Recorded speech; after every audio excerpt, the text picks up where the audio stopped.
আসসালামু আলাইকুম গাইস, সবাই কেমন আছেন? আশা করি ভালো আছেন। বরাবরের নতুন একটা ভিডিও নিয়ে চলে আসলাম সাপ্তাহিক ছুটির দিনে।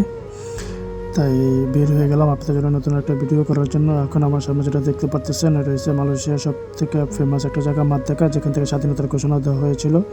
তো দেখতে দেখতে আমরা চলে আসলাম আমার মেডিকেল করার জন্য, সেখানে ক্লিনিকের সামনে। তো এখানে চলে আসলাম, আমরা সরাসরি দেখতে পাচ্ছেন আমরা ক্লিনিকের ভিতরে আমরা পাসপোর্ট জমা দিয়ে সিরিয়াল ধরে বসে আছি। তো এখন আমরা এখান থেকে আমার ইনশাল্লাহ আপনাদের দোয়ায় আমার মেডিকেল কমপ্লিট সম্পূর্ণ করলাম। তো এখন আমরা এখান থেকে মেডিকেল শেষ করে সরাসরি আমরা চলে যাব এখন বাইরে। তো এখন আমরা এখানে ওয়েট করতেছি আমাদের গাড়ির জন্য। সাথে আমার আরও দুটো ফ্রেন্ড ছিল। তো আমরা গাড়ি আসলে সরাসরি খাবারের দোকানে চলে যাব।